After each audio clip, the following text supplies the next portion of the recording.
Assalamualaikum warahmatullahi wabarakatuh. Perkenalkan, nama saya Kaila Agatha Zara Sakila, nomor absen 17 dari 1048. Saya di sini akan menyampaikan materi dan rangkuman penting dari ayat-ayat Al-Quran yang menjadi pembahasan pokok dalam kegiatan literasi religi hari Jumat pada tanggal 22 Oktober tahun 2021.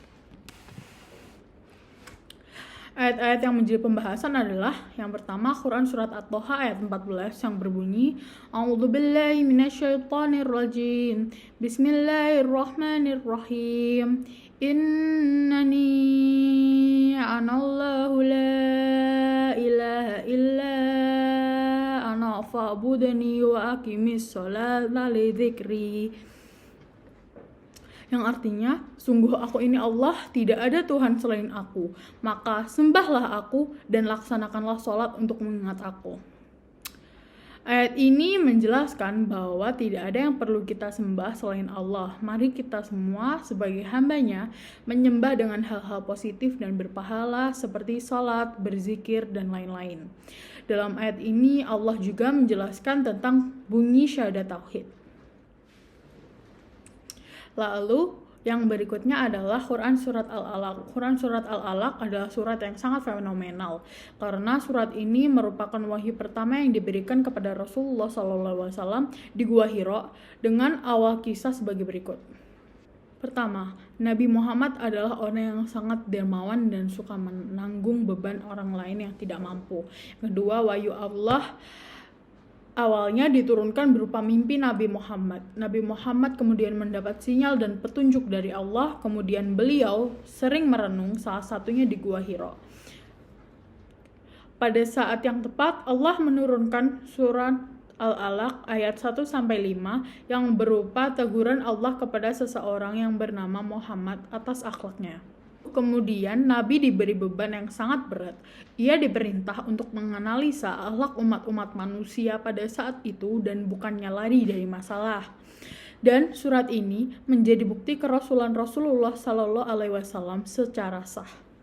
Quran Surat Al-Alaq ayat 1-5 berbunyi A'udzubillahi minasyaitonirrajim Bismillahirrahmanirrahim Iqra' bismi rabbikal ladzi khalaq Khalaqal insana min 'alaq Iqra' wa rabbukal akram Alladzi 'allama bil qalam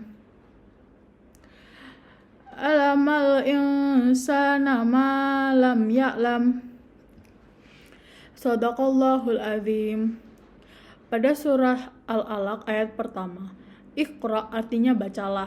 Ini artinya Allah memerintahkan kita untuk senantiasa membaca atau mensurvei ayat-ayat Allah dan alam semesta agar dapat meningkatkan kepekaan antar sesama. Membaca lazim dikatakan sangatlah penting bagi kita.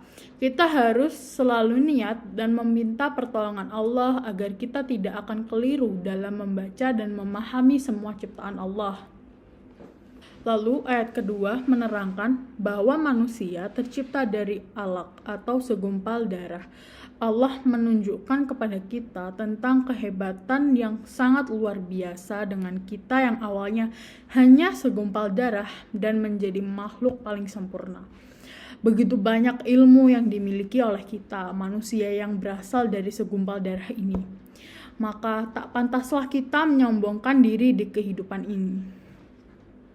Lalu ayat ketiga menerangkan Allah selalu memerintahkan kita untuk terus belajar dan lalu memohon keridhaan Allah atas semua ilmu yang telah atau sudah kita baca dan pelajari. Kemudian ayat keempat dan kelima, Allah telah mendidik kita melalui perantara kalam. Kemudian ayat keempat dan kelima, Allah telah mendidik kita melalui perantara kalam. Di dalam proses pembelajaran kita berpusat pada alladzi 'allama bil qalam. Allah yang mengajari kita dari kalam. Semua aktivitas yang mendukung semua pembelajaran yaitu Bapak dan Ibu guru. Kita bisa membaca dan mengais ilmu sebanyak mungkin di alam semesta ini. Dia mengajarkan kita apa yang tidak kita ketahui. Kita juga harus bersyukur karena Allah memberikan kita nikmat yang luar biasa kepada kita atas itu semua. Mungkin sekian yang bisa saya sampaikan. Apabila ada salah kata atau salah pelafalan saya dalam membaca ayat-ayat Al-Quran tadi, mohon dimaafkan. Wassalamualaikum warahmatullahi wabarakatuh.